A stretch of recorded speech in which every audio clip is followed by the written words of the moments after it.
Hey, John, I don't know if you've noticed, but we've got another special guest with us for this next top 10. Welcome to Aaron, aka Thorgi's Arcade, to join us to talk about the top 10 90s arcade games as voted by our audience.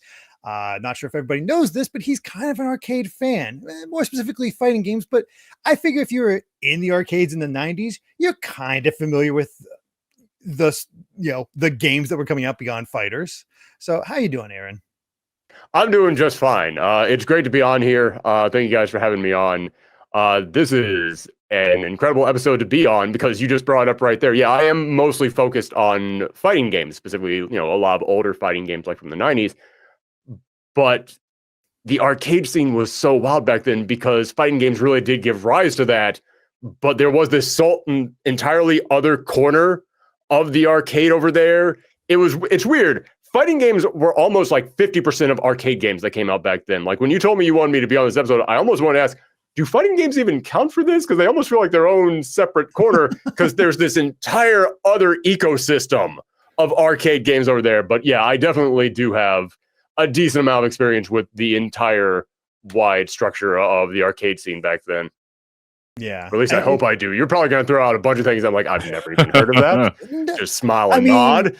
Getting maybe into the top 50. I think the top 10, this is all stuff that you guys have heard of easily. So there's not like any like, what the hell is that examples in this set for sure. John, you and I actually talked a little bit about our arcade experiences from the 80s and whatnot. So we're kind of covering old ground here, but just to repeat, I didn't have arcades near me. The closest I got was little single setups with like corner stores and stuff like that. That's about the best I could do. There was no dedicated arcade near me unless I went to the beach and the boardwalk had an arcade. But again, half of that was tickets to earn cheap prizes. So yeah, covering the same ground. I was really similar. We had a bowling alley growing up, and they had like DDR, they had Time Crisis, they had a few things in there. But for the most part, it was very much like ticket games, like see how many basketballs you can get in a hoop.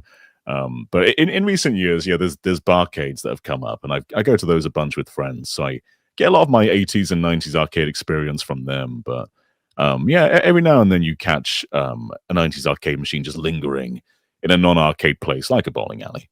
So I've definitely played quite a few over the years. Yeah, it provides some experience. And honestly, we've been really seeing a lot of these arcade games getting represented in re-releases. There's the arcade archives. There's all the collections that various companies put out. Apparently, we're going to be starting to get 3D arcade games if Arcade Archives 2 or anything could go by with Ray Tracer. I'm hoping for that. Because that's the era that never got covered. Like, I don't know if it's just too hard to reproduce those. I don't know if just a lot of the files were missing, or if it's just, hey man, we got these games already ready to go. We can literally just flip the switch and get those out there. The other ones take work. But it looks like now that's finally happening. For the longest time, that 1999 to 2002 era of arcade games, that final last grasp of the arcade, just never got any releases. Which is such a shame because there's some amazing ones in there, which, we're going to have we had 80s covered, we have 90s covered, but I'm only going from 2000s to the modern for the next set because getting granular beyond the 2000s to 2010, I don't think there's as much coming out. They're still there, but it's not as prevalent. Yeah. There was some cool news yesterday. It was about preservation. It was like Sega, Namco, Konami. They were making efforts to preserve their legacy. And Sega had a slide where they showed that they had a warehouse full of every arcade machine they've ever made before. And for the 3D Classics version of Space Harrier, or I think all their 3D Classics games really, but Space Harrier specifically, they 3D scanned an arcade machine from their archival warehouse, and they'd like take it apart and take different pictures of it because it's just too big to 3D scan. But there's some super interesting stuff in there. But yeah, a lot of these companies just have warehouses full of these machines for whenever they need them in the future. That's awesome. Yeah. I had no idea about that. So missed that little bit, but yeah, I think that covers a nice basis for all of us for our times for the 90s arcade. Let's go ahead and actually start figuring out what the top 10 actually were.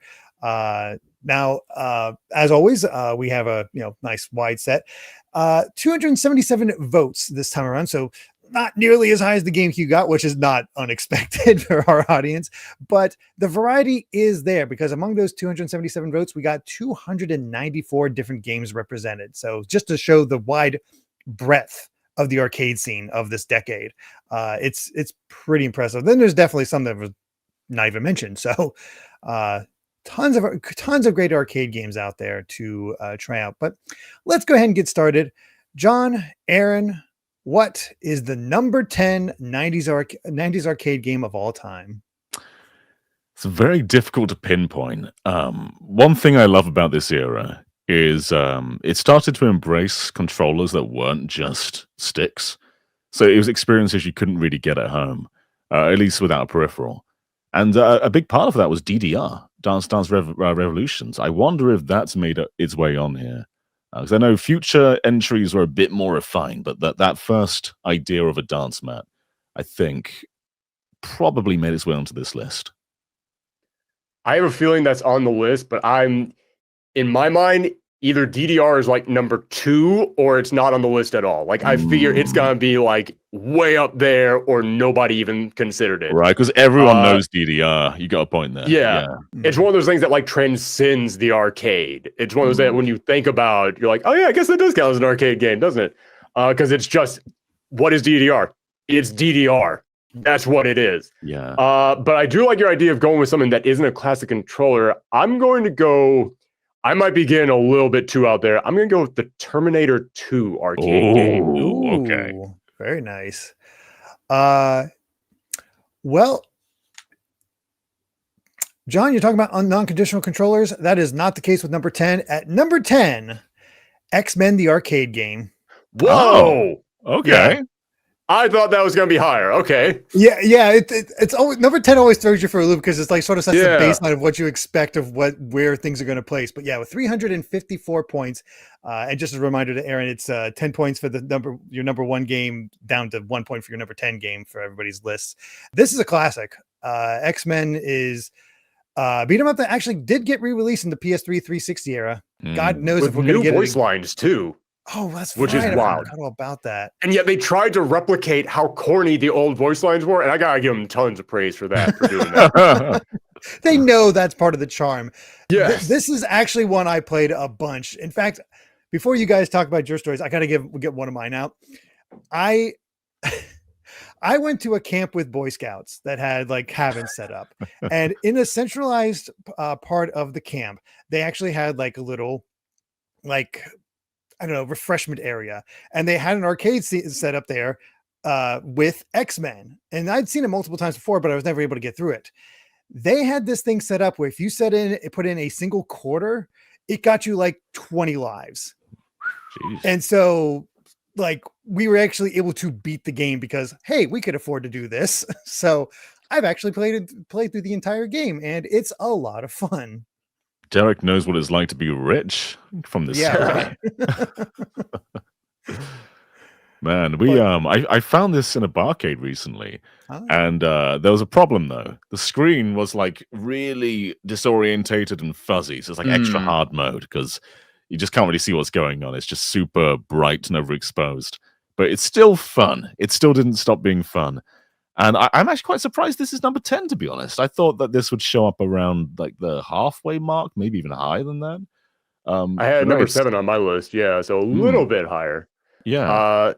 I grew up a massive comic book fan. I kind of read them sparingly now these days, but I still love just Marvel comics. It's always like my second home. So yeah, the X-Men arcade game was one that I loved a lot, not just because hey, it's got Marvel in there, but also it wasn't the characters from the cartoon. Like Wolverine was in there, but he was in his brown outfit. But then you also had like Nightcrawler, who was one of my favorites in there, and Dazzler. Nobody in the 90s was talking about Dazzler, but she was in here as a playable character too. And it just had like the entire X-Men villain lineup in there as well. Seeing like Magneto is obvious in there, but then like you get Pyro in there as one of the villains, and it's like I would never expect that guy to be a boss in an X-Men fighting game, or not fighting game, sorry, but an X-Men arcade game. and then he's right in there. But there's just so much variety and just a massive love letter to the characters. But then also just the corniness that we talked about before. Yeah, you could back in the day kind of wag your finger at it a little bit, but now it's so nostalgic to hear stuff like X-Men, welcome to die. It's like, that's not proper grammar, but I don't care. I love it. It's amazing. It's funny how you say it's not based on the cartoon, but it's based on a canceled cartoon. God, yes. The Pride of the X-Men, which never got picked up. Oh, my God. The pilot's out there where it's the Kitty Pryde was the main character, not playable here, which is a shame because Kitty Pryde needs more love. But yeah, I never knew that until years later. I'm just like, I didn't know that until now. 90s. The moment you said that, it awakened a memory in me. It's like, oh, that's right. It's like, I'm trying to think, does it do anything different from other beat 'em ups? I think it's just a solid beat 'em up. Yeah, not really. I remember the supers being pretty innovative for the time. Not that other beat 'em ups didn't have supers, but these ones were big. So I remember that being a big selling point of it. But you're right, it's just a solid beat 'em up. Was this a 6-player game? That might be the biggest one, is that you can play with 5 other people. I remember 4 players. I don't remember if it was all 6 is a lot to squeeze around a cabinet. There's definitely a lot of different sticks. I think I saw them at a Chuck E. Cheese. Yes, there was a 6-player version. It's not all of them, but there is a 6-player version of the game. Okay. Well, that's its USP then. Yeah. So that's a lot considering you only got maybe 2 in the early days. But yeah, here you go. Here's 6. So that's awesome. But port that. I mean, it took until TMNT Shredder's Revenge to get that again. Yeah. So, but yeah, that is our number 10 90s arcade game of all time. By the way, I wanted to mention an earlier message from a live audience, Manita, saying there are 4 pillars of the arcade scene: fighters, rhythm, light gun, and racing. Yeah. Before we go any further, I can guarantee you at least one of those games of those genres. Each of those genres is represented at least one time in this top 10. So I'm glad we got the full range. Okay. Just to give you a sense. But all right. It's time for our number 9 90s arcade game of all time, beating out X-Men by 2 points. Oh geez. I'm trying to narrow down which genres only here once. I imagine rhythm. Rhythm didn't really get huge until the 2000s. It was late 90s, yeah, when that first appeared. And then 2000s, it was the thing keeping arcades alive. For number 9, I feel like if we go higher than this, it's going to get a little bit more like standard, the predictable stuff. So I'm going to throw out one last weird one. Seeing as how we're talking about beat 'em ups, I'm going to throw out the Alien versus Predator beat 'em up. Okay. Ooh. I will say... This might be higher, but I'll say Daytona, USA. All right. Both good choices. Both wrong. You guys jumped the gun a little bit on your predictions last time, because at number 9, Dance Dance Revolution. Whoa. Yeah. I think if you were to go around the streets and just ask random strangers, this would go way higher. Oh, yeah. But maybe it's just something like in a core gamer group, you generally go towards the fighters and things. But yeah, this is one of the most influential arcade games ever. If you like, I don't think that many people know the specific DDR machines, but everyone knows specifically Dance Dance Revolution. It's just something that basically everyone's played. Yeah, I think this is one of those situations where if you had given people a list of 10 arcade games and told them to rank it, DDR probably would have been really high. Yeah. But like I was saying a moment ago, I think a lot of people just don't even think of this as an arcade game because it's just DDR. Like, it's no specific home. It's just this thing that exists out there in the wild. It's like, I can't even think of a metaphor to really match that. It's just, it's one of those where people just don't even, maybe it's just because of the dance pad. Maybe it's because it was this massive craze in the 2000s. So people associate more with that decade, or maybe it's just because people have a little bit more of a cemented viewpoint of what is a game, that, this dancing thing, maybe it doesn't line up with what they're expecting. But yeah, if we're talking about influential arcade games, DDR, I had it number 2 on my list. Oh, wow. And I didn't even play it back then. But I know the power of it. I mean, Ash Paulson, our colleague, he was a big DDR competitor. He did like a competitive DDR back in the day. We should do like a big 24-hour live stream just watching Ash dance. I think we can. Yeah, make him dance. Yeah, make the man dance. Dance for 24 hours straight. It's interesting to see here that we only got 3 DDR games in the time before, because it was first released in '98, and we got the original, second mix, and third mix before we got into the 2000s, and then that's when it just took over, and I couldn't even tell you all the different versions of that at that point. But yeah, you'd see them all the time, but I also would never play them because I'd see people that are amazing at them and like, I got 2 left feet. I don't dance. No, I'm good. No, I fumble hard in DDR. Yeah, I remember when I got to college in the 2000s, my friends and I going to one of the last remaining arcades around and playing DDR. And I was just like, this is incredibly fun. I'm never touching this again. So that's it. Yeah. I tried it. I give you my respect. I'm going to die if I play this again. So I remember, you want to know the influence that DDR had? This memory just got unlocked for me. I remember my dad, when I was in high school in the late 90s, maybe like 2000, 2001, my dad was trying to lose weight and he was looking for a fun way to do that. I went, have you ever heard of this DDR game? And he literally bought like a giant dance pad because he had heard stories about how it was a great way to lose weight. I was like, my dad hasn't played a game since Tetris on the original Nintendo.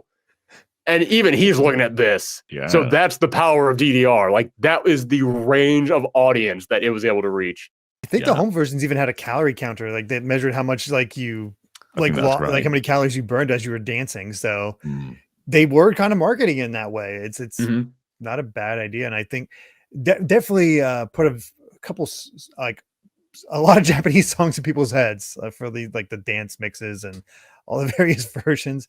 I had a friend in college, my roommate actually, who had a PC version of DDR where you could actually make your own like match it to your song, any song you wanted. Like, you inputted a song, you could match up the music and put the dance steps to it, and he would do that. And I'm like, oh, okay, that's cool, I suppose. But even Mario DDR of its day. Yeah. So I wondered if it would get in here, and it definitely it managed it. It was always staying in the conversation. So good. Honestly, it'd be a shame if DDR was not in this list. Yeah, for sure. All right. Well, let's go ahead and get to our number 8 90s arcade game of all time, beating out DDR by 40 points. Oh, okay. I think this will be on the list. This might be too low for it, but I'm going to say House of the Dead 2. I'm picturing that one maybe a little bit higher, but it's on my list as well. You mentioned racing games. There's no way Daytona USA isn't on here. But I think there's probably 2 racing games. So I'm going to go with Cruisin'. Yeah. Okay. Do you have a specific Cruisin' in mind? I unfortunately did not play enough of them to know them by name. I just know it was big. I figured if there's gonna be a second racing game, it's gotta be Cruisin' USA. There's Cruisin'. I was gonna say, I think it's Cruisin' USA, but I just said it's Daytona Racing Games USA. Yeah.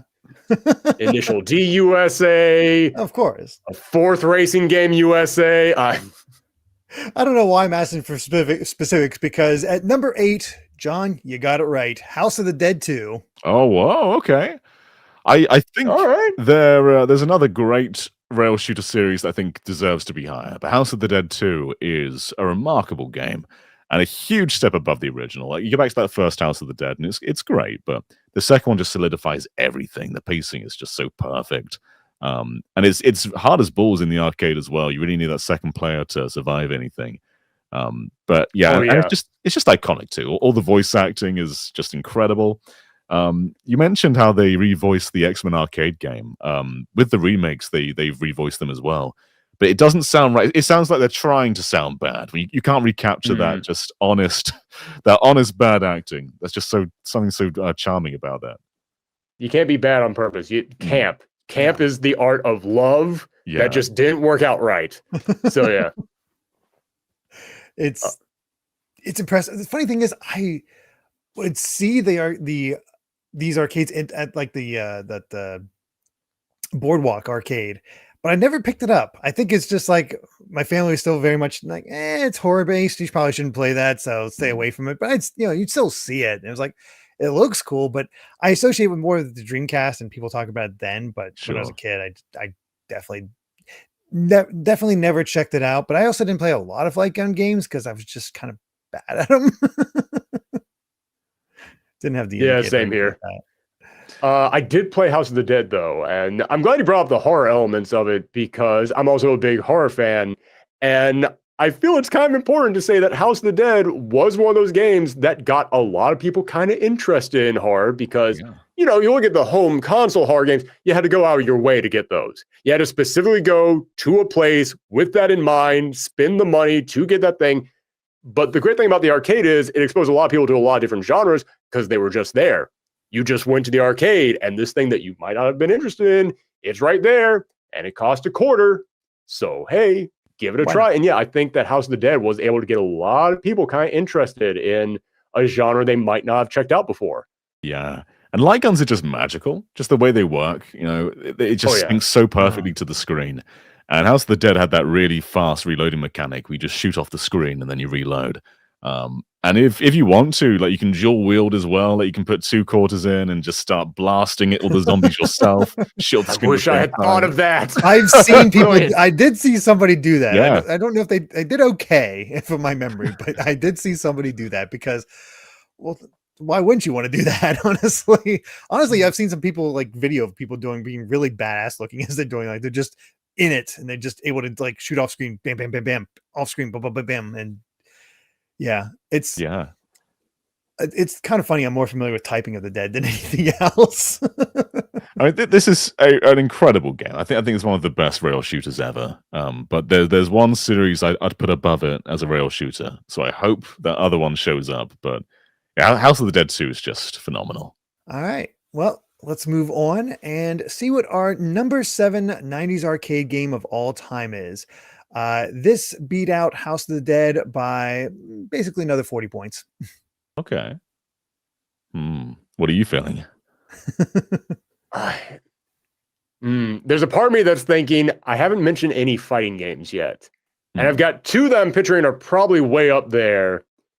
But there's one that, if it hasn't appeared yet, it's probably not going to appear, but it was so iconic of the arcades that I feel like I have to throw it out, and this is probably the last spot it could appear in. I'm going to say Killer Instinct. That's a good choice. Very good choice. I'll say the Simpsons arcade game. All right. Unfortunately, you're both wrong. At number 7, it's time for some racing. Daytona, USA. There it is. That was my second guess. Dang it. There it is. I was fighting that one, but I was like, no, I think it can still be a little bit higher. Right? Yeah. I mean, this one is such a premiere one too, because the Saturn port is a bit iffy. It doesn't perform that great. You go to the arcade though, and you get this just premier fast racing game. There really wasn't anything else like it back then. It was just setting the standard for what 3D Racer was, and it feels like such an it's the peripheral thing. It's such a natural extension to be able to use that steering wheel and just sit in a big chair and turn. It just feels right. And Daytona USA was like one of the first games to really nail that tangibility feeling. It was. It definitely put you in that. It made you as a kid feel like you are driving this car and going incredibly fast.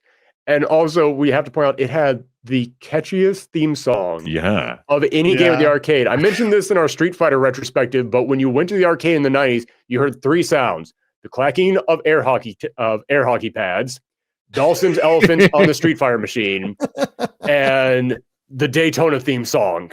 Yeah. It's so good. It took me a while. I was so much more familiar with the Saturn version because my family picked that up. And a little bit of funny thing about my family history: my family was really into NASCAR. They were massive NASCAR fans. So I think that's why, because I was still at the age where I wasn't real. Like, I was like getting interested in a few games, but they would still like, they might be interested in this. And I watched NASCAR with them. So here's Daytona USA. This looks pretty interesting. And I had a lot of fun with it. I even had the peripheral that gave me a wheel at home with the Saturn. Oh, nice. But we went to some kind of NASCAR experience, and actually had a Daytona USA machine set up there at the experience that you could just play. And that was my first time trying it out. And it was like, oh, this is so much different. This is so much fun. Like there is something visceral about actually being in the seat, having the shifter there and going through these courses. And I think, wasn't there only like 3 or 4 courses in Daytona USA? It feels so limited now, but it's still fun. I think it's also the start of that like Sega Blue Skies feeling, because this was really one of their first big 3D debuts, and the vibes of Daytona USA are unparalleled. Like, you just get these beautiful blue vistas. You get Sonic the Hedgehog carved into the wall in the background. It's just a stunning game. It really is. So very happy to see that make the list. But let's go ahead and move on to our number 6 game of all time. And this one, we got our first pretty big jump, where it's about 90 points ahead of Daytona USA. Oh, okay. So far, everything that you guys have listed have been higher on my list. So I'm going to start reaching from the high ones. I had this at number 3. I'm going to say the Simpsons arcade game. It's a good choice. I'm going to do another... Racing probably has more than one game in here. So I will say... This might be one that's more associated with the Dreamcast, but I think Crazy Taxi would be a good shout. If Crazy Taxi makes it into the top 10, I will be very happy. I actually do like that even more than Daytona. Same. But I didn't think it had a chance. I thought everybody was like, yeah, it's a Dreamcast game. Yeah. Well, Aaron, I can say that you got number 6 right. Number 6, The Simpsons. Nice. And I'm happy and then sad that's not higher. It's like this is a mainstay of my bowling alley. It was season 1. Like Waylon Smithers in the opening still had like his weird like season 1 look to him. I think he's black, right? Because he's like black in the original. He was. I don't in the remember first he was in the arcade episodes. game. He was black. I think they actually did make him yellow by the time the arcade game came out. Okay. But he's still like, I remember like his clothing wasn't quite right back in those days. They still didn't know what his initial his finalized design was. It's so odd looking at that game now as a big Simpsons fan of, oh man, it's going to have so many things in there. Oh, it has nothing because it was season 1. Nothing was established back then. No. You got those bunny things which don't really appear in The Simpsons anymore. Yeah. It was more based on like, here's Matt Groening's other work. We'll just shove that in there. Why not? Yeah. That's how far back it was. Matt Groening's Life in Hell comics was still neck and neck with The Simpsons. Gotta get that Life in Hell money in there to get people to come in. But yeah, this game, I remember pumping so much time into this game. This is one of those first games that I never got to the end of it, but I remember being at an arcade when someone was actually getting to the end and everyone was crowded around and like, we've never actually seen somebody do this. We don't know what the final boss is. And then it's just Mr. Burns doing a ripoff of the final boss and final fight. But still, it was impressive. Right. Was it one of those? I think I've seen this before in my bowling alley. When somebody got close to the end of a game, everybody was just starting like giving him quarters. Like, who has a quarter? Yes. Like, he's out of money. Like, give him quarters. Like, we want to see the end. Yes, people wanted to see you get to the end of that game. It's one of the great communal things about arcades. Like, I know that video games, there will always be video game communities, and now they all exist online. But there's something about physically being able to cheer someone on, like right next to you. And I have so many memories about that with the Simpsons arcade game. It's really cool. You got multiple characters to choose from too, so you can play as like different members of the Simpsons families. It feels fun.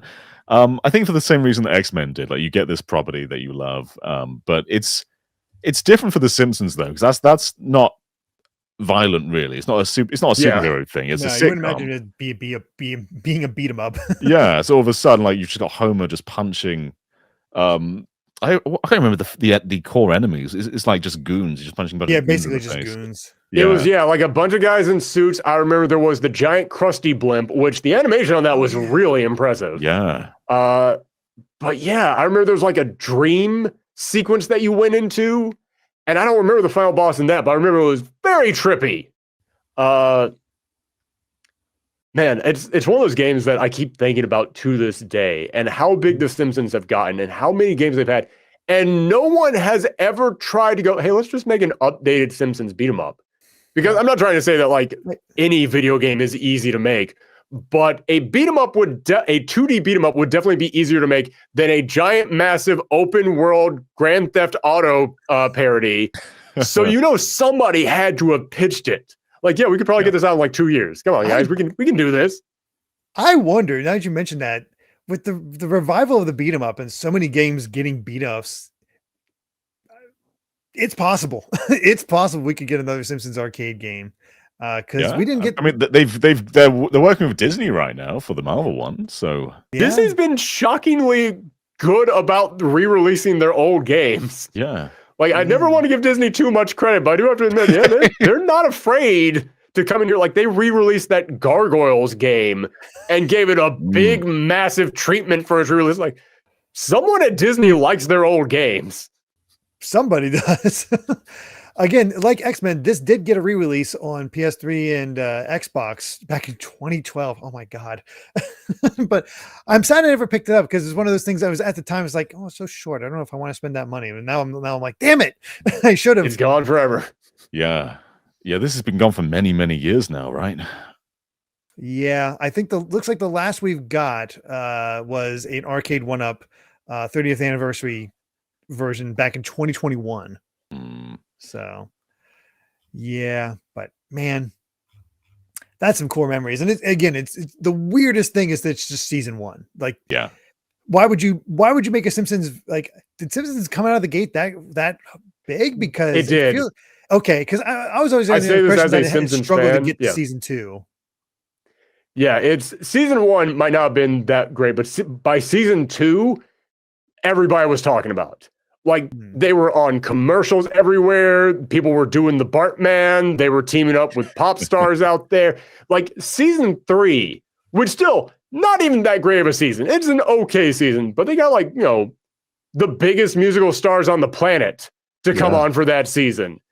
So it was this huge iconic thing because a lot of people don't remember. There weren't a lot of adult animated series out there at that time.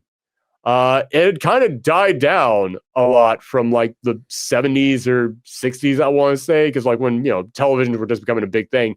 Yeah, everybody crowded around for the Flintstones. But then after that, there was no real animated series that the entire family came together to watch on one night. And it was so different and so unique. And everybody was talking about. So yeah, I remember how massive The Simpsons were when it first came out. That was one of those things that everybody was talking about. Because of my age, I wasn't aware of it until they were already in like season 5 and whatnot. I was catching all that stuff on syndication. That's when I was able to watch a lot of the classic Simpsons stuff. Never in order, but didn't matter. It's just still there's no continuity. Yeah, it does. Yeah, still so good. And yeah, I've told this story many times, but when I got my first apartment, I didn't have cable, and the internet back then was not what it is. So the only thing that I had for entertainment was seasons 2 through 10 of The Simpsons on DVD. So I just put those on and just watched them from the start until the end of the DVDs. Then went back to the beginning, rewatched them with the director commentary. Then when that was done, I was like, it's probably fresh enough in my mind now that I can go back and rewatch again. And literally it was like a screensaver on in the background at all times. So there came a point in which if you named any episode between those seasons, I could probably just start saying it line for line. That was me with Futurama. Like I had a very similar thing to me where I was like moving or had just needed something on the background as I was getting things set up. So I had the Futurama, all 4 volumes, and just put those on loop. And again, fought through it, developer commentary tracks, go back through and all that. So kindred spirits right there. Nice. Shame Futurama never got as good of a game as Simpsons. They did get a game, and man, that's one that will probably never get re-released, but it goes for like $300 now, and yeah. Fortunately, if you Shame just I want to missed that see one. it, it's on one of the DVDs, like as an extra. Like they actually had one of the people that were working on the DVD find a copy, play it, record their gameplay so they could just get the cutscenes interesting. of it. Oh, And then that's awesome. and they presented it as like a lost episode. Ah, That's great. So yeah. Anyway, it's time that we hit the top 5 90s arcade games of all time.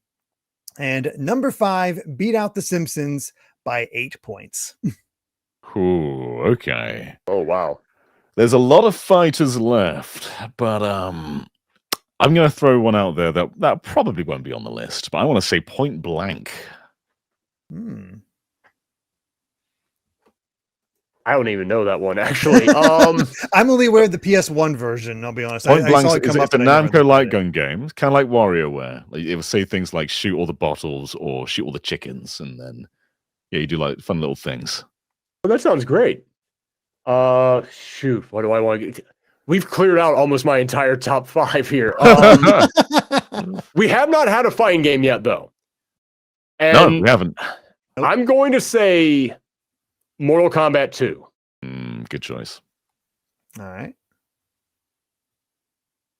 Oh, I forgot that John already said something. I was like, well, right. My Point Blank. My mind went point blank. So there we go. Okay. At number 5, Aaron, you're right that it's time for a fighting game, but it's not Mortal Kombat 2. Oh. Street Fighter 3, New Generation, Second Impact, Third Strike. I just rolled them all together. So but pretty much Third Strike. I don't think anybody voted for the first two. It's Third Strike. Let's be honest. Yeah, no, there's no reason to remember those first 2 ones. Giant Attack was okay, but yeah, it's Third Strike is the one that everybody talks about. Yeah. I'm genuinely shocked to hear this because don't get me wrong, if you ask the fighting game community, what's the greatest fighting game of all time? I'm not saying there is a correct answer, but I am saying if you say Third Strike, no one will ask you a follow-up question. They'll be like, oh, okay, yes. They said the thing. They said the thing that we accept as the correct answer. Because, yeah, it is an amazing game. There are reasons to call it the best fighting game of all time, but nobody played it back then. The only people who played it back in the 90s were the diehards. The people who were they were pumping in quarters so they could learn every single thing about it. And by 1999, that wasn't that big of an audience anymore. So I have a feeling like a lot of the people who put this in here never actually played it in the arcades. They're just like, yeah, but it's the game. Yeah. It's the fighting game. Everybody knows that one. I think you're absolutely Which right. nothing wrong with that. Nothing wrong with putting something in here that you yourself didn't play, but you still have a ton of respect for. Yeah. Or even just you play can on love consoles something later, which I think is exactly. really Yeah, I mean, both on consoles and in the arcade, there's definitely that like 2D is old kind of feeling because you had like Tekken coming up and Virtua Fighter, and it made Street Fighter 3 feel, of its time when Tekken was pushing full on polygonal in the arcade. It didn't seem like it was like keeping up with trends, and so Street Fighter did kind of blend into the background for a while. But you're right. Also, In recent years, Yeah. Also, Capcom really did not know what it was doing with Street Fighter around that time. Yeah. Because that game came out at the exact same time that the Alpha games were coming out. Yeah. And then they put out the Street Fighter movie game at the exact same time. And then they put out X-Men versus Street Fighter and Marvel Superheroes versus Street Fighter at the exact same time. There were literally 4 brand new arcade Street Fighter games coming out at the exact same time. And most of them, not the movie game. The movie game will always be its weird oddity over there, but it was still there. But as far as the Alpha games and the Marvel games go, those were pretty good to begin with. And they got better as they went along, but they were pretty good to begin with. Street Fighter 3 was bad when it first came out. New Generation was not good when it came out. I remember I was watching Maximilian Do talking about the current state of Street Fighter 6 and said, yeah, we haven't gotten a big overhaul in it yet. When you look at how long it's been out, and then you look back at Street Fighter 3, the time between now and when Street Fighter 6 came out is the exact same length between New Generation and Third Strike. And I just thought about that and went, yeah, but there's a reason why that got changed so quickly. Everyone hated it. That's like looking at a house that's on fire and a nice big mansion going, why is the fire department not paying attention to my mansion over here? Why are they only going to the house that's on fire? Yeah, that game was awful. So Tekken's sort of getting that in treatment right now with 8, and apparently it's bad update. So I ain't even touching that. Yeah, fair enough. But yeah, I didn't play this game for the longest time. I'd see it, and I obviously know, what is it? Evo Moment 37. It is. Yeah. And like I see that, and like I was still very much a novice of the fighting game genre at that time, but even I could see that. I was like, that's amazing. Like, that seems impossible. Like, what are these people capable of? And I wouldn't actually be able to play it myself until the Street Fighter 30th anniversary collection that had just all of them from the original Street Fighter to, well, Third Strike. Which sadly isn't even a good port of it too. Yeah, I know. I found that out later, but it's one of those things where it's still fun, and it's still good. I mean, completely. It's Third Strike. You can't make a bad version of it. I had gotten some legacy skill, at least a little bit, thanks to me loving Ibuki in Street Fighter 4. And so going back to that, play her in Third Strike was like, oh, I got this immediately. This Ibuki's great. So I still had a genuinely good time, managed to beat Gil on that. So I'll take it. Yeah, I can look at actual gameplay and be amazed. Evo this past year, they got that whole new moment with Hugo. Amazing. Like, just shows what this game can still do. Evo Moment 38, everyone's calling it. Yeah, it's insane. Yeah, it's one of those games that it's weird, because if you don't really play fighting games, you're like, oh, okay, so this is like a really good one. Okay, I'll jump into it. Street Fighter 3 Third Strike has one of the highest ceilings of any fighting game, but it's also got a really high floor. Like, you'll pick that up and be like, all right, I guess this is okay. This is one of the best things. But man, when you get into like the speed and the movement and the reaction time in there, and how almost every character has some kind of an answer to something, even the bad characters in that game can still figure out stuff to do. And the speed at which you have to make decisions on the fly in that game in order to keep up with what your opponent is doing. And it's one of those games where so much personality shines in the actual gameplay, where when you're playing against somebody, you're not just playing against that character, you're playing against them. Yeah, I absolutely understand. Like, I know I'm kind of making fun of it a little bit of like, yeah, it's the game that everybody just says is the best fighting game. There's a reason for it. It's fully understandable why it would be one of the best fighting games of all time. Yeah, it's got this, it can back that statement up. Yeah, I think even to your casual person, like back then, it was like, okay, it's 2D, this is outdated. But you look back at it now, and it's stunning. Like, the backgrounds are beautiful, the animation is next level. I think in its time period, you're comparing it to Tekken and then Street Fighter 2 as well. It's like, is this that big of a leap? But then, in the context of modern day, it's aged far better than most of those 3D fighters ever did. Oh yeah, and go frame by frame on those animations. It is incredible. For sure. Just look at Elena. Like, my God, I remember my best example of this, and it's not even me playing. I was trying it out when our 2 older sons happened to be around. They saw me playing it, and they don't play fighting games at all. They're beyond Smash Brothers, and they got a little interested. They didn't stick with it or anything like that, but they decided they wanted to play against each other. And them even seeing, being more modern kids, seeing Elena's animations were just like, wow. Also, her costume was like, wow. But that's a whole different thing. But yeah, they actually played against each other and had a lot of fun. The younger one loved to annoy the older one because he loves terminal montage, and he knew from the Street Fighter 2 video that he did just the low kicks and can get in there. And because they're both new at it, yeah, it worked. It's just works to this day. Yep, still did the job. But it's still very cool to see 2 kids that are very much not in that sphere whatsoever get into it. Yeah, just because of the animations and whatnot. Yeah. Also, should point out the music too. That is an insane soundtrack. It's incredible. That hip hop soundtrack is amazing, and probably directly influenced how Street Fighter 6's urban vibe really went.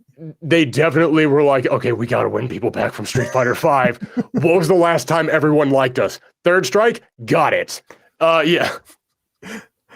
Oh, goodness. But yeah, there you go. Third Strike made the top 5. but what beat it out? What is our number 4 90s arcade game of all time, beating out Third Strike by 50 points? Ooh, running pretty low on spots now. There's one game I know is going to be here. The other ones, I'm not entirely sure actually.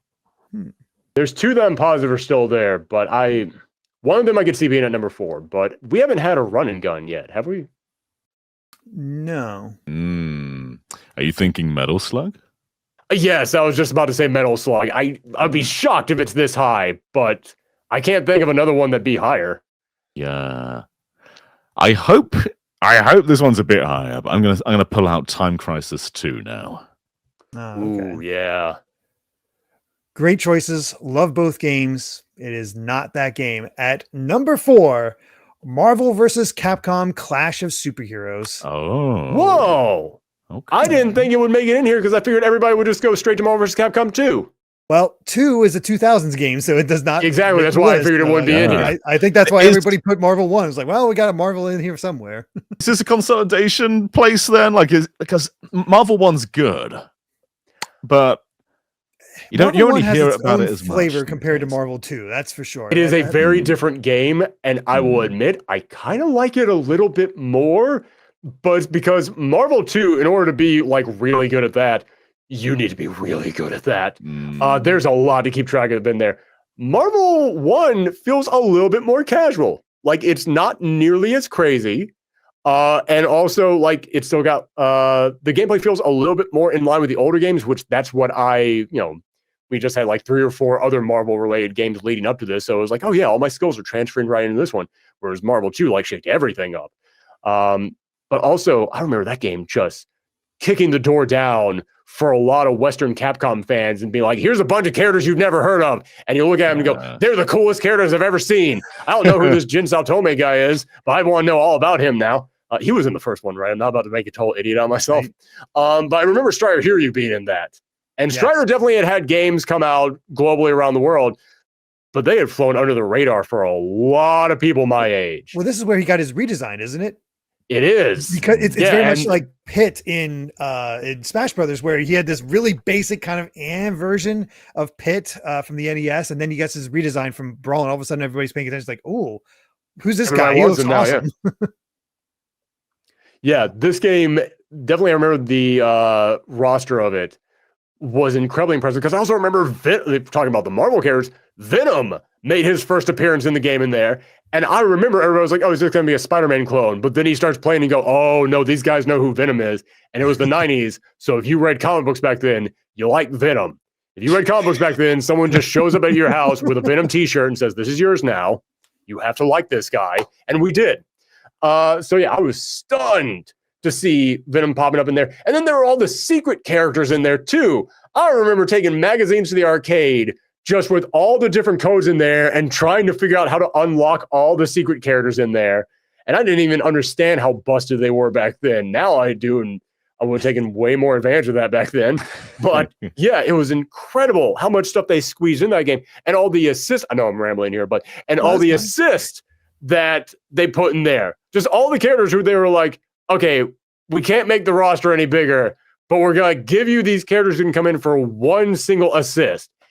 And just going through the lineup, and they're like, Thor. I was the one kid back in elementary school who liked the Avengers more than the X-Men.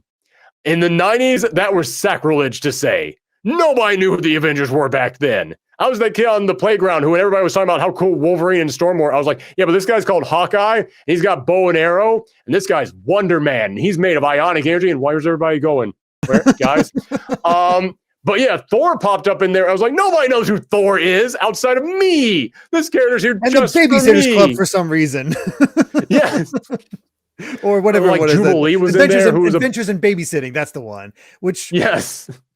Actually, now that I think about it, weird comic connection that has nothing to do with this. Played by Vincent D'Onofrio. Oh. Wait, what? Have you ever seen the movie Adventures in Babysitting? Yeah, I didn't know that. You know the girl who the girl has the comic of Thor the entire time, and the person that she interprets as Thor in the movie is played by Vincent D'Onofrio. That's so funny. Whoa. Didn't know that. That dude has had Marvel in his veins his whole life. Yeah. But yeah, like I also remember like Jubilee was also there in the assist category, and everybody back in the 90s loved Jubilee, so that was so cool seeing her pop up in there. And then Onslaught as the big final villain. Again, as somebody who read the comics, seeing the boss of that game being somebody who is in no show, he's in no cartoon, nobody outside of people reading the comics right now at this specific point in time know who this guy is. And it was just like this special treat for all the people out there. It's like, we know that you have secret knowledge that the people who watch the cartoons don't have. Here's your little reward for that. Yeah, that was great. And they interpreted him so well. I remember when you beat him, which is hard enough on its own, and then he just reappears, taking up the entire background. It was insane. It took me so long to beat him in that collection. There's a reason I play Ryu almost exclusively in that game. It's because you could jump up there, do his big super, and it would do a lot of damage. That's it. I think I ended up having to play as Hulk because I'm playing through all the Mega Man games, and I included Mega Man's playable cameos or playable guest appearances, and this was his first playable guest appearance. You're right. Sure. And, yeah. First time in a fighting game and all that. And so my team was Mega Man and Roll, because I'm keeping to the Mega Man theme. And oh boy, like Mega Man, Roll is funny, but holy crap, she is not a good character. And Mega Man's a lot of fun, but he is not equipped to take on Onslaught. I'm sorry. No. Yeah. Yeah. Mega Man was one of those characters who you look at his moveset in there and went, this is a love letter to Mega Man. They put in here like so many unique things that try and interpret the gameplay of his games into this. But then you go up against the boss, and it's like, never mind. I applaud you guys for trying to put this in there. It's like in Tatsunoko versus Capcom when you pick Alex, and it's like, oh, it's cool. They put in here all of his grapple moves. What do you mean grapples don't work on the big boss of the game? Yeah, that was. But very interesting to see that make the conversation. Also, I know a lot of people, in terms of preferences, like MVC1 because of the music is a bit more on theme with the characters, and also the backgrounds. Backgrounds are filled with Capcom characters and Marvel characters. Sure they are. Yeah, like that's when the theming I think is the strongest. Marvel MVC2 just sort of did its own thing. I want to find out the backstory of like what went into the making of that game, because it feels like they had to have had another game that was in the works that got canceled. They're like, well, we got a bunch of backgrounds that mean nothing. We can put them somewhere, right? How about we just recycle every sprite we have from a previous game? But not Jubilee. Apparently, we can't make Jubilee playable. Damn no. That was our number 4 game of all time. It's time to reach the top 3. Number 3. What's our third greatest 90s arcade game, according to our audience? Beating out MVC1 by 11 points. Do we think number 1 and 2 are both Street Fighter 2 and Mortal Kombat 2? Is that what we're feeling? Oh my god, I forgot about Mortal Kombat because I was so focused on Street Fighter 2 and another game that I was thinking of. Oh, okay. Okay, thank you for reminding me of Mortal Kombat, because I was like, what the heck could the other game be? Which is funny because you threw out Mortal Kombat as a guess earlier on. Yeah. Yes. Well, I'm going to stick with Time Crisis 2, but what does your gut say? Whatever you feel. You know what? It would be weird to me if Time Crisis wasn't in here. So yeah, I'm gonna agree with you on this one. Oh, we're double downing. Okay. Oh, you're double downing. Okay. Well, the double downing did not work. No. At number 3, Crazy Taxi. Oh! Yep. Holy cow! That's cool. This is it's a funny machine too, because you don't sit down like you do most other arcade races. You kind of stand up, play Crazy Taxi. Yeah. I've never seen Crazy Taxi in the arcades. I only know it from Dreamcast, so I'm going to leave this to you guys because I do not know it whatsoever. That's just a gap. I never played it in the arcades until like 2 years ago when I went to a barcade. I was like, oh yeah, I heard that there was a Crazy Taxi arcade. Let me try it out. And I enjoyed Crazy Taxi on the Dreamcast. It was a ton of fun, but I'll be totally honest with you, I kind of got tired of it quick each time that I played it. Like I would play it, and then like 15 minutes later, I'd be like, I'm kind of just doing the same thing over and over again. All right, I'm kind of good now. And then I went to the arcade 2 years ago, played it there at the arcade machine, and went, this is made for the arcade. Because yes, it is a quick pick up, play, you're right in there, you're doing the thing, and then you get that quick little burst of adrenaline, and then when you're done, you're done. That's it. That's exactly what an arcade machine is supposed to do for you. But yeah, you mentioned the way that it controls and how you're staying up. There's something about playing it on the Dreamcast, and you have the Offspring just screaming out, yeah, as you're going around. And it's like, hey, that's a tough one. It's a whole other experience when you're grabbing the steering wheel and jerking that thing left and right, and then you just have the most radical 90s, early 2000s soundtrack just blazing as you're going up and down hills. It feels like something that you need the steering wheel for. It's a completely different experience. Yeah, absolutely. And you're saying about how some games get people like cheering you on. This is one of them. If you have a really good Crazy Taxi run, you're hitting all the spots, you're taking the shortcuts, the routes. You can get some really good times on here. And I've got one friend who just lives and breathes Crazy Taxi. He knows the map inside and out, and he can get incredible runs. And we had just a group of strangers just stop by and watch. And we're like, "Oh, do you want to turn next?" And they're like, "No, we're just watching." Yeah, but this is one of my favorite Dreamcast games. I haven't played it in the arcade that much, but whenever I see a machine, I've always got to jump on. But it's just such a natural fit for the arcade. Just so easy to pick up and play, and just dive straight in. Yeah, it's a lot of people when they think of the arcades, they think of Capcom because they had so many games coming out. And Sega had the home console there. So a lot of people just associate Sega with the home console. Yeah. So many people don't recognize Sega had this massive arcade sphere. And so many of their games were made for the arcade. And when you play them on the arcade, like a lot of their games that when you play on the home console, it's like, yeah, this is fun. But when you play their arcade versions, it makes you realize, oh, this is what it was made to do. They had a lot of the Crazy Taxi. It's just cabinets too, right? Yeah. Yeah. I'm sorry. Yeah, like they did a lot. They did a bunch of crazy stuff with their arcades. Like, look at the Monkey Ball arcade game that came out. Banana stick. I'm looking at the thing in the stand up. It feels so weird to be standing up and then hitting the pedals for that. It does. It is. Comfortable? I will admit it's weird. It's fun, but it's weird. Yeah, that's that crazy feeling though. It's like just standing up in the taxi. That's so interesting. Yeah, it looks like there was a sit down version. I've never seen a sit-down version. Yeah, that's. I'm learning. I just need to play Crazy Taxi at some point because it's a gap for me, and it's a shame. Yeah. And it's one of those games that the adrenaline just hits you because when you drop someone off and you're low on time, but you drop someone off and then you get that little burst of time back. And you're like, okay, where can I get them to as fast as possible? So that way I can then get even more time and just keep it going. Like you're just extending your life by just seconds at a time. And you just got to race in there. I'm sorry that I keep snapping. That's a weird. Oh, no, that's all good. It's honestly, it's kind of a open world outrun the more I think about it. Yeah, it kind of is.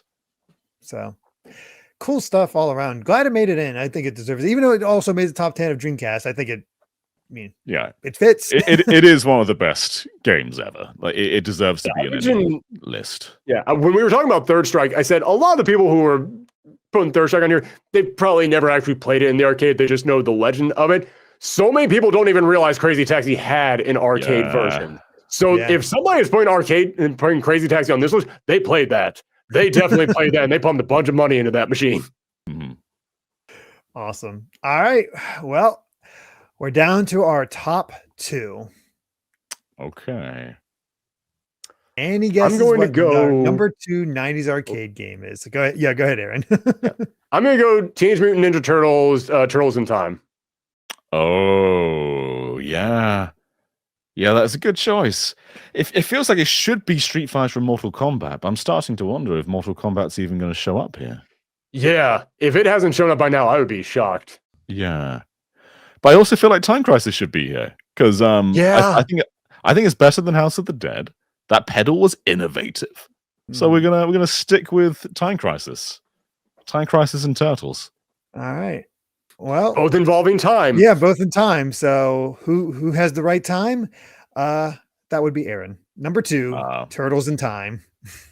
Nice. Which So no Mortal Kombat then. no, no Mortal Kombat, no Time Crisis. We'll get into the top 20 will be interesting. I'll put it that way. So yeah, there's got to be a lot of things that we've already listed off that are in that top 20. yeah, there's definitely like when we get to the later, like down the list, it's like, oh, some of those that didn't make it are rough.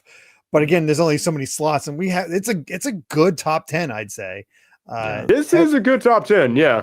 And it's not completely Capcom dominated, as we can see. There's only three. Well, yeah. Well, we'll get into it. There's only been 3 games, right? Yeah.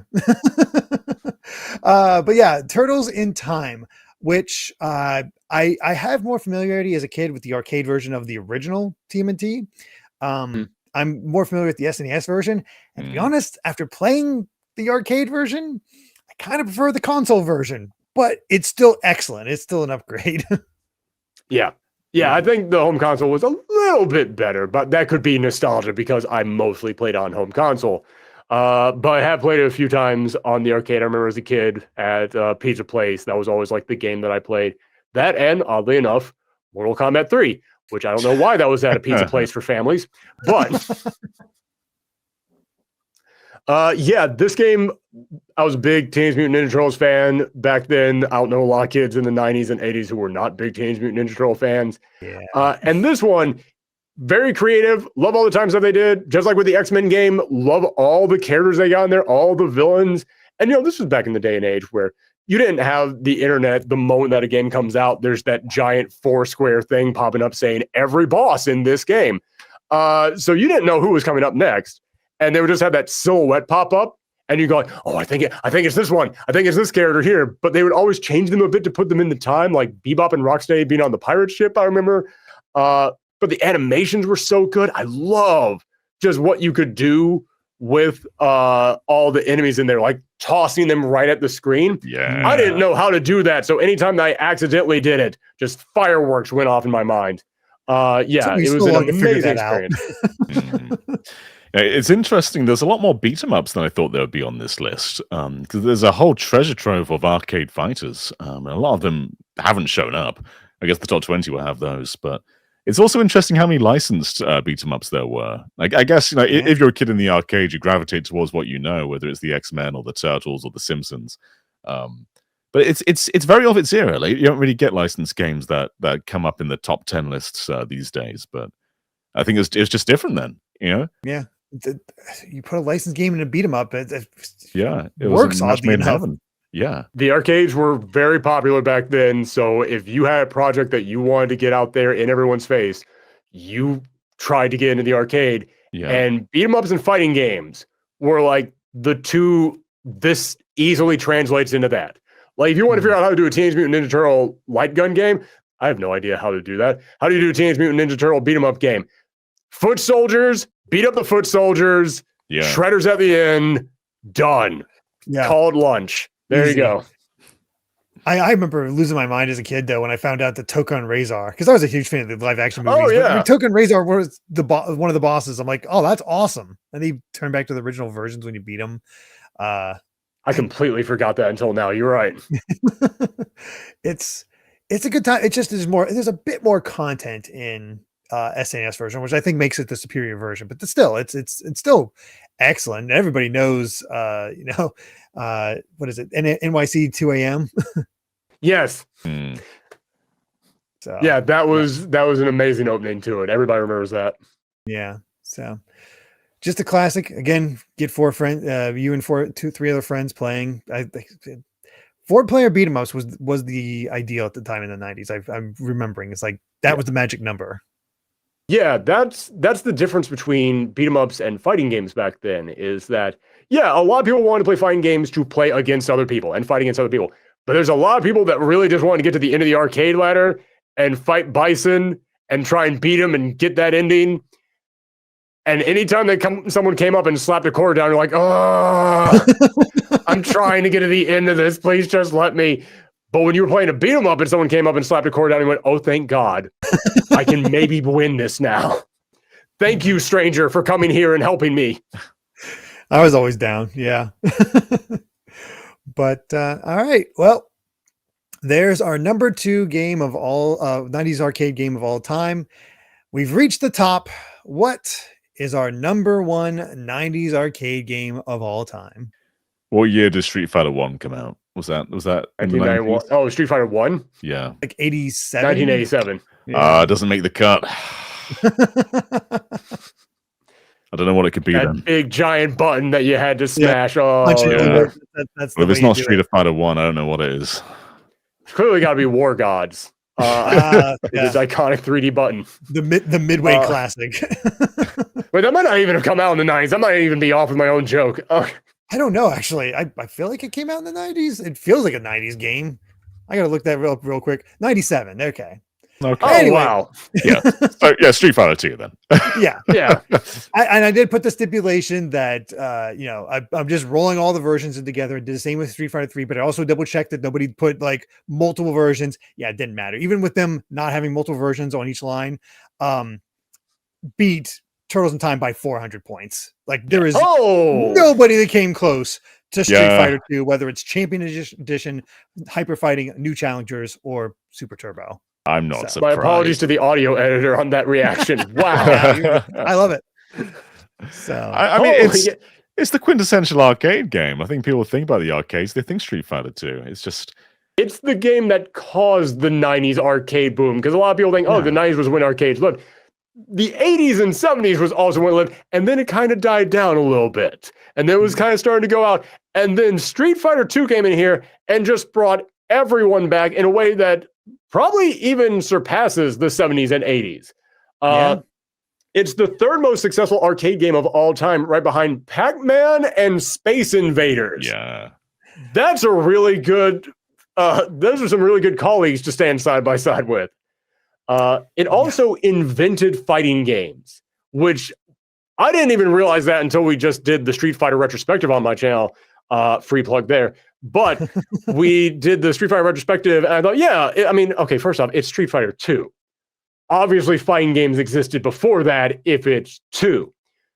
But you go back and, there were fighting games back then. You had one character, and you just went up against one boss after another is what it essentially was. It was essentially just a boss rush with the one character you could play. When you went to Street Fighter 2 and you put your quarter in, and all of a sudden, there's 8 characters that you can play as, and they're all totally different. And who else do you play as? The other characters on that roster. And someone can come up and challenge you, and they can pick another one of the characters in there. That was not something you had back then. That's what fighting games are. And it was invented in that exact moment. Even the next fighting game to come out that year, the very first Fatal Fury, it was still, okay, there's 3 characters that you can play as. And then you don't play against each other. You just go up against a series of other bosses in there. Street Fighter 2 is the game that made people go, oh, this is what we should have been doing the entire time. It's insane to be able to pinpoint the exact moment when an entire genre was created. And that game did it. It changed the arcade landscape just in general too. Like if you look at Pac-Man and Donkey Kong, they're screen clearing games that they repeat again and again. They get a bit harder, but you're kind of doing the same thing over and over again. Whereas Street Fighter is just endless. Every human plays a bit differently, so your competitor is going to be different every time. It was an ingenious flood of continuous play that could last forever, and it really caused arcades just to, skyrocket in popularity because of that. Yeah, there will always be more play in that game as long as there are more players. Yeah. That is the brilliance of that entire setup in there. And I went back and played that thing again 2 years ago for that Street Fighter retrospective video, and shockingly enough, it was my Ratatouille moment of just then like right back there to my childhood, because oh my god, this plays exactly like I remember it playing, like down to a T. It's incredible how much this lines up. And don't get me wrong, there's still, if you're looking for like an actual competitive game, play Super Turbo. The original Street Fighter, you could stun someone in 2 hits and then beat them like that. But still, it was an insane thing that no one had ever done back then. And, we mentioned the music of Third Strike. The music of Street Fighter 2 still holds up to this day. It's one of the most iconic video game soundtracks of all time. Guile's theme goes with everything. that whole meme. Then you got Ken's theme. And, it feels like wide knowledge at this point, but Yoko Shimomura, she's the one who made it. And boy, is she gone on to do some amazing things, She was in the office working on that so late to try and hit the deadline. The company closed and locked the doors and turns the lights off on her when she was working in there. I don't think they did that on purpose. I just think they didn't know she was still in the building. So she was just there overnight in the dark, making sure she could finish that by the morning. Oh, it was just, it really is incredible. And especially when you think about it as the origin point, to have, here's these 8 characters, and then you actually go through the arcade ladder, not actually fighting anybody else. And then, oh, wait, here's some more bosses. Here's, and I didn't think about it until watching your retrospective where, you got your Balrog, you got Vega, and all of a sudden here's Sagat, the boss from the first game. So if you're familiar with that, like as a kid, I knew M. Bison. But you don't think about that. No, Sagat would appear to be the final boss again because, well, he was the final boss of the first game. But then to have somebody else come in afterwards, it's like, oh, who's this guy? And yeah, that's a cool moment there, just from a single player perspective. I only played the game through Genesis. I never really saw a Street Fighter 2 machine anywhere near me. I think it was just too late in the 90s for that to be a thing. Which is a bit sad because I would love to have experienced that community aspect to see what it was like. But just my area just was not facilitating towards it. Yeah. And my friend destroyed me, and I was only able to be, I like playing as Chun-Li because she could jump off the walls. Couldn't do any moves, but I like that she could bounce off heads and could jump off walls. So that was amusing to me as a kid. And I could only beat my Sega Genesis version. I forget what that version's called. As playing as M. Bison Championship Edition. That's it. Yeah. And I can only beat it as M. Bison because he had the slide move, and I could easily do that with AI. Only way I could beat the game, but it's still, that was the game that taught you about cheese too. Because I remember playing Dawson in that game just because he had the long reach. That is it. Yeah, that's all I did. But yeah, that game probably like set me on the path that I am at now. And it's the reason I do this for a living, because I remember going to Skateland USA down in North Carolina on a field trip with my class. Like it was one of those end of the year class trips where it's like, hey, everybody, school's over with. We're going to take the entire class to this skating rink. And my dad gave me some money to spend on skates, to spend on food, to spend on anything that I might need there. And I get there and I see the arcade over there in the corner. And they had Street Fighter 2. I had never seen it. I spent all my money on Street Fighter 2 that day. I did not go on the skating rink once. Didn't talk to anybody else except for anybody who wanted to play Street Fighter 2 with me that day. That's kind of amazing. It is rightfully a number one place, I think. Like you can argue whether Street Fighter 3 is actually better. But in terms of what is more influential to the entire arcade scene, like it's obviously this. Street Fighter 3 was barely even a blip to the arcade. This just redefined everything, and it still holds up great. Oh yeah, still a ton of fun. And I think when they heard this, everybody knew. Like, let's be honest. I'll be honest. I wanted to have 90s arcade on these top 10 lists to have it in the conversation for best game of all time, because I knew I needed fighting games in here, and I knew this was my best avenue to get fighting games on here. And Street Fighter 2 deserves to be in that conversation. So. I've mentioned this before, but every single genre, when it becomes big, there will always be that boom that brings in a lot of people trying to get in on the fun and make their own game within that genre. I have never in my entire life seen a genre boom like the fighting game boom back in the 90s, because you think about the Battle Royale boom with Fortnite. Everybody was trying to jump on that. At the height of that, we got like maybe one new game a month. At the height of that. At the height of the fighting game boom in the 90s, there was a new game every single week. People do not even remember how many games were being pumped out back then. It was insane how many people wanted to get in on that. Shaquille O'Neal was like, I need a fighting game. Jackie Chan was like, I need a fighting game. It was crazy how many people wanted to get in on this. And how many people were being innovative and trying new stuff with that, because it was, yeah, sure. There were tons of just pure straight up Street Fighter ripoffs. But then you got like Mortal Kombat, which tried to do its own unique thing. And then that inspired its own little stuff over there. And then you got people just doing completely different stuff. Like Dino Rex, where you're playing as dinosaurs, and that's a horrible game. It's terrible. But the reason that game exists is because it was originally going to be a side-scrolling beat 'em up, and then someone burst in the door and said, Street Fighter 2 just landed and is making all the money. Figure out a way to turn this into a fighting game now. And that was going on across the entire industry across the 90s. At least we got a better version with Primal Rage. Yeah, I was going to say Primal Rage, but I was like, no, there's a better example. There's a better example of how many people want weird dinosaur fighting games. Yeah. Oh gosh. There's a lot of, like, despite me not having a lot of arcade experience, there's still a lot of fun memories in here. And let's go ahead and cover what didn't make the list, because I was rooting for it. I was really hoping one of them would make it, but and people have asked me if I was going to do a dedicated like Neo Geo list, basically so we can have SNK in there. But I don't think there's enough people that know Neo Geo to warrant it. I don't know. The SNK fan base is dedicated. They are diehard and some of the nicest people you'll ever find. And it's not a massive, huge community, though. I hate saying that. They're that very fun, nice group that's over there at the party playing D&D while everybody else is having their own thing. It's like, you know what? That's the nicest people you're gonna meet here tonight.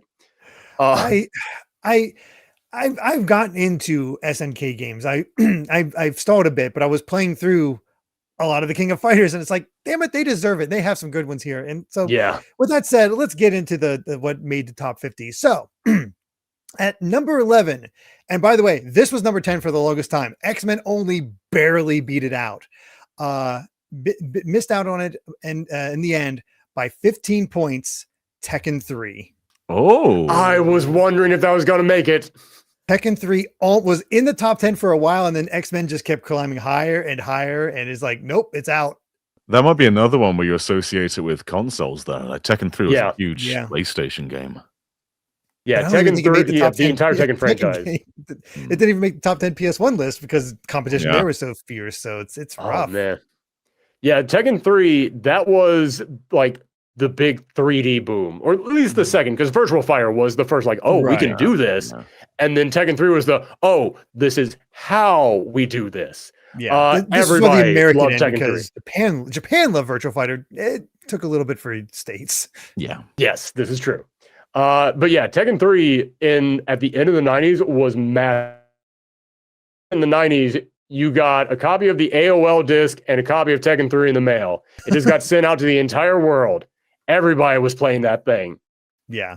I had friends that had it, and that's how I saw it for the first time. I was like, yeah, this looks pretty cool. Mm-hmm. I was not good at it, so I never picked it up myself, but all right, let's keep going with number 12. John, this is where Time Crisis 2 is. 305 points.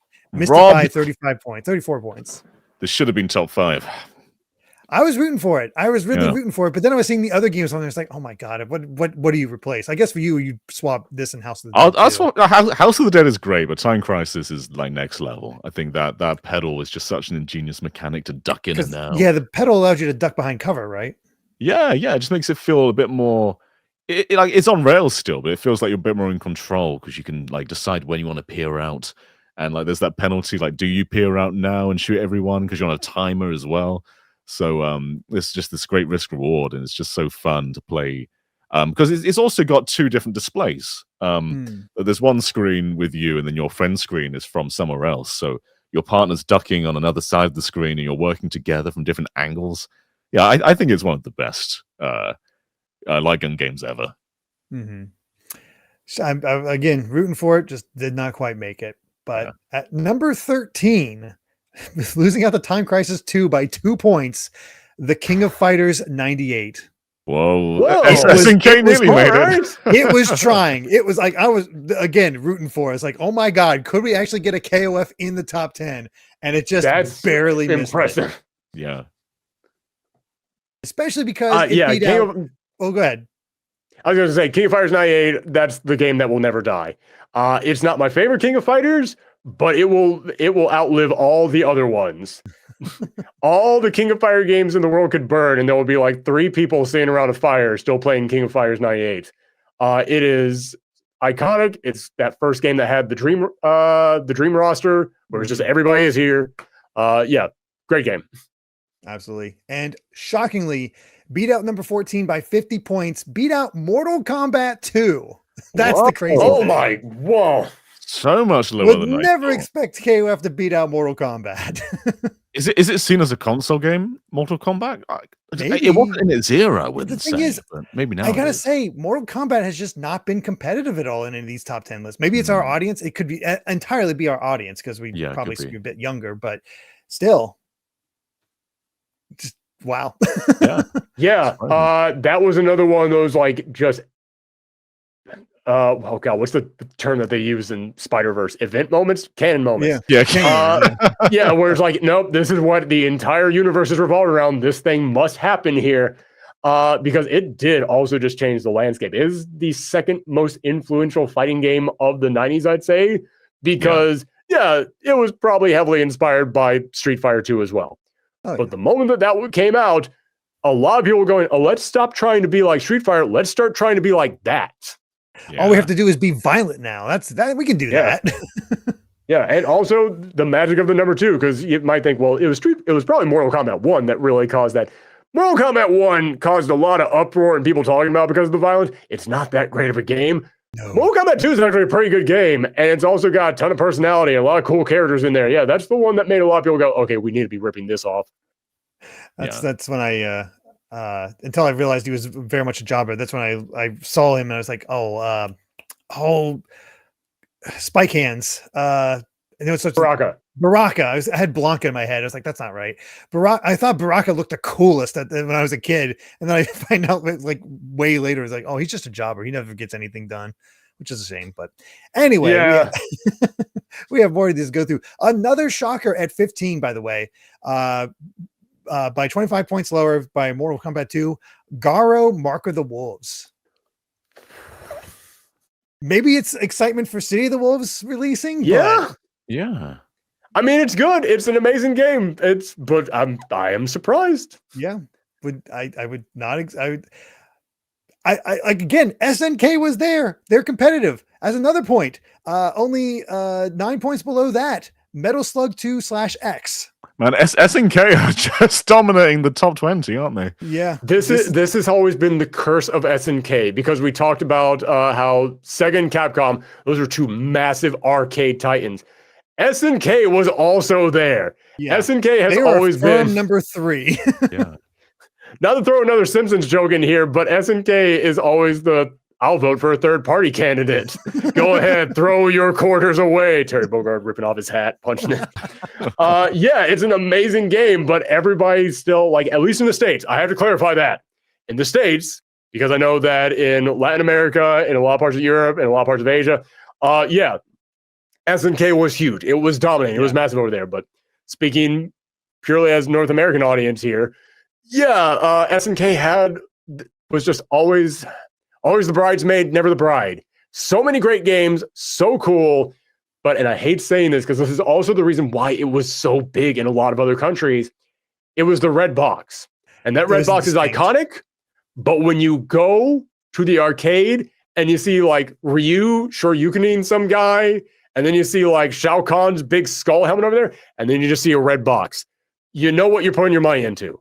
But that red box is the reason why it sold so many copies in Latin America, because it was easy for them to import that at a time when it was not easy to import a lot of games into Latin America from Japan. That one just need the cartridges basically. So yep. Yeah. All right. At number 17, Killer Instinct. That's where it is. Hey. Yeah. Made the top 20. But there it is. Lost by about 30 points to 25 points to Metal Slug 2. At number 18, crazy cousin over there. Yeah. Number 18, by 3 points lower, the original Time Crisis. Okay. So both made the top 20. That's good. At number 19, 11 points lower, Street Fighter Alpha / Alpha 2. People told me that Alpha 3 is too distinct to not combine all those. So yeah, you can't compare Alpha 2 and Alpha 3. So yeah, they're Yeah. so different from each other. So I kept those simple. Yeah, I actually love the Alpha franchise. So excuse me, I actually messed up. It's not 19. It is tied for 19 with Metal Slug, with both getting 159 points. So there's our top 20 there. At 21, I'll rapid fire these since we're getting close to the end here. 21, the original House of the Dead. Missed out by 3 points to get that top 20. 22, this one's for you, Aaron. Vampire Savior, the Lord of Vampire at 22. Very nice. 165 points. Missed it by 4 points from the top 20, 1 point from beating out House of the Dead. So I'll take it. Higher than I thought it would be. Yep. Actually, also beating out number 23 by 1 point, Soul Calibur. Ooh, I thought that'd be higher. Yeah. At number 24, NBA Jam. Yeah, nice. I'm not surprised. Yeah, should be in there. Number 25, Sega Rally Championship. Yep, deserves it. 26, Here's Your Cruising USA. Yeah. Okay. Not as high, but that's fair. The cruising sort of fallen off a bit. Yeah. 27, Hydro Thunder. Which I always saw. Like that was like the most common machine I'd always see at all my places. I don't know why, but I'd always see Hydro Thunder in places. At 28, Gauntlet Legends. Okay, I thought that would be on here somewhere. Nice variation of the beat 'em up, I guess, is the best way to put it. Yeah. At 29, Virtua Fighter 2. Surprised it's so low, but yeah. Yeah. At least it got, like you said, didn't get that big in the States. No, it got its flowers on the Saturn at least. So there's that. Number 30, Ultimate Mortal Kombat 3. And I just combined it and Mortal Kombat 3. Yeah. At 31, Star Wars Trilogy Arcade. Oh wow, I got no experience with that one.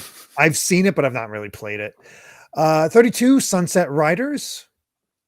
Cowboy shoot 'em up. So there's the run and gun. Oh yeah. 33. I know people were hoping for this one. I've never played it myself. God, I hope it gets a re-release. It's never going to happen. Alien versus Predator. I hear this game is incredible. Yeah. It's really good.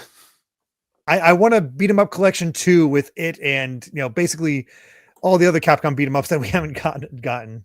So that'd be nice. Anyway, 34, Windjammers.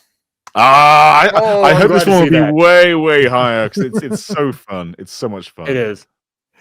35, Cruisin' World. More cruising. Yep. 36, Street Fighter Alpha 3. Okay. Fair showing. 37, Dungeons and Dragons Shadow over Mystara, the second D&D game. Another great game. Nice. It is. At 38, Ridge Racer. 39 is Sonic the Fighters. We don't have Sonic on this on our list. At 40, Puzzle Bobble or Bust a Move. Oh, okay. Oh yeah. That's a huge one actually. Yeah, that's a really good. Yeah. They got a bunch. Yeah. That's a classic. Yeah. At 41, X-Men versus Street Fighter. Okay. Which makes sense. 42, The Punisher.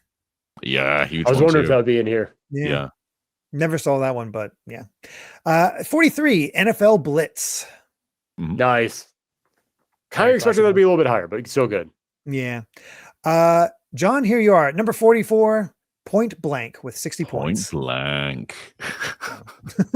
We've all got to go play some Point Blank after this. Exactly. At 45, Pac-Man Arrangement. Basically a remake of the original Pac-Man. Yeah, this was included in one of the recent Pac-Man collections. It's really good. That's the first place that I played it. Okay. At 46, Jurassic Park, the light gun shooter game. I was wondering if that would be in here. Oh man, I even had that on my list. It was like number 30, but still. I personally voted for Lost World because I saw that more often, but it's still fun. Yeah. At 47, tied at 47, excuse me, the original Mortal Kombat and Tekken Tag Tournament. Oh yeah, was Tekken Tag Tournament in the 90s? I guess it was. It was like 99. Yeah, it was. It barely hit the cutoff. And then tied at 49, so 49.50, Virtual On Cyber Troopers and Ninja Baseball Batman. Cyber Troopers? Oh man. And just for you, Aaron, just to go a little bit further, 51 was Mega Man the Power Battle with 50 points. 52 Rival Schools. Oh, it got something. It got something. I'm happy with that. It actually is a 3-way tie at 52 with Cadillacs and Dinosaurs, another great beat 'em up that should be in that beat 'em up bundle if we ever get a sequel, and Dodon Pachi, which Dodon Pachi. Nice. It is a bit surprising. I know this is very Japanese, but no Puyo Puyo, because that was like his biggest. There were votes for Puyo Puyo. It got 34 points. So that was like as big as Street Fighter 2 in Japan, but obviously we didn't really get those machines here in the West. Yeah.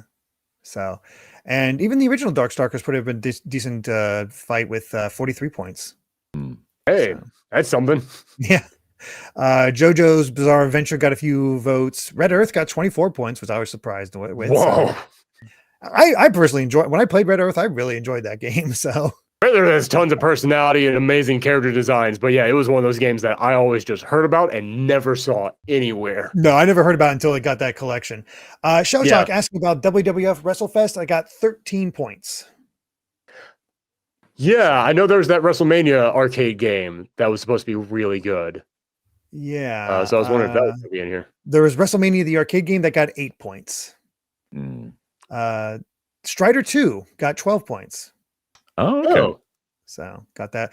Got some Parodiuses on here. Got some Plasma Sword. Got it. That's the one that just barely got in because they had a Japanese release in '99. The rest of the world 2000. That was definitely the one that pushed it the closest. But yeah, just tons like. Somebody threw in Spider-Man the arcade game, which I actually was thinking might make it into the top 50, but it's gonna be close. Not really. 23 points. Oh, okay. So it's top 100, but somebody remembered it. Yeah. Samurai Showdown got a bit of love, not a ton, but Samurai Showdown got about 27 points. So that's something.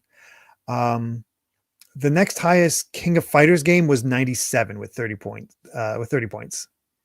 So I guess, I have to remind myself these are only the 90s games. I was like, who the heck is playing King of Fighters 97 as the second most popular? Oh, right. Oh gosh. But that is our list of the top 10 90s games of all time. Thank you all so much for being here and watching that. Really do have a lot of fun. Aaron, thank you so much for joining us, giving that extra insight from the arcade scene. Go ahead and plug yourself away because you have some great stuff out there. Yeah, we've got a channel called Thorgi's Arcade in which we mostly talk about fighting games, but we look at far more in terms of like a casual perspective.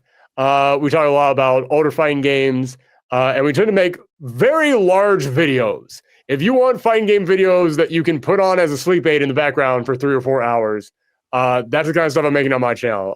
So yeah, and like I said, we talk about a lot of older games. We don't get into a ton of like the technical stuff in there. It is far more casual stuff. We mentioned this earlier. You're never going to see me making a video about a really bad Tekken 8 patch that just came out. Instead, you'll watch me make like a 3-hour-long video about the first 3 Tekken games and the making of them and all the weird cut characters and the lore of the games. But we also do some more off-the-wall stuff. We have a popular show called Build a Roster where we take a hypothetical fighting game and come up with our dream fighting game roster based around that. So, if you just want kind of like a fun fighting game hangout place, that's what we try and create over there. Really does. Also, we are very close to 100,000 subscribers. So if anybody wants to subscribe, I appreciate it. I think I've watched all of your videos at this point. I found you when I was like curious about Darkstalkers, and I just fell down a rabbit hole with your channel. So. You mentioned that, yeah. The Darkstalkers video is one of our most popular, and man, I am happy to hear that. Also kind of sad because it's the one retrospective I did that I know has a glaring error in the beginning, in which I report on a rumor. This was early when I was making retrospectives, and I didn't fully realize if you're researching the making of a game, you need to get an exact quote from someone who worked on the game. If you see 10 people online saying something's true, but none of them worked on the game, don't believe that. Yeah.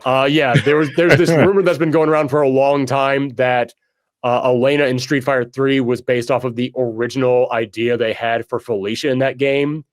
because the guy who created Felicia said that he wanted her to be a tall woman from Kenya. And a lot of people think that means that Elena came from Felicia, and it's just become this urban legend. And I reported that in that one, and it wasn't until years later that I found out, oh no, that's not true at all. Whoops. Everything else I said in that thing is correct, but I always feel kind of bad about that being out. So anytime anybody brings up the Darkstalkers video, I'm like, hey, that's great. Let me correct one thing. Now we need to give her a Felicia costume in Street Fighter 6. That'd be great. That'd be really fun. Or I could just redo the Darkstalkers retrospective, because I have learned some new information about that canceled Darkstalkers game that would be really cool to talk about in there. But I do recommend Aaron's retrospectives. I did, I've done a few on like the Shin Megami Tensei series and the Xenoblade. I love that video, by the way. And you put me to shame. You put me to shame, and I don't know how you able to just do these constantly, because oh my God, it burns me out. I'm a little burned out by him too, but yeah, I greatly appreciate that. I have no idea when my camera is going in and out of the darkness, by the way, so I'm not in shadows, everybody. But I've noticed that not long ago, and it's driving me nuts. I love the ones that you guys put out. Persona, despite talking mostly about fighting games, Persona is my favorite video game franchise out there. Your SMT video is so good. I really appreciate that. Very, very much appreciate that. But yeah, I really do appreciate everyone for watching this video. We'll be back. A decision was made. I've been going back and forth on this, but I think it's deserved at this point. We are going to be doing multi-platform top 10s. So rather than move on to the next system, which would have been the DS, we're going to be talking about the top 10 Gen 6 multi-platform games. That's PS2, GameCube, Xbox, but only if they were multi-platform with each other, not if they got a re-release. So best example, Resident Evil Remake came out on other systems later, but at that time in that generation, it only was on the GameCube. So that's an exclusive. Yeah. However, your Grand Theft Autos, your Soul Calibers, there's your multi-platforms that have a chance to maybe make the list this time. But miraculously, GTA missed both Xbox and PS2, so this is the time to get GTA on the list. give it a chance. So yeah, look forward to that. Otherwise,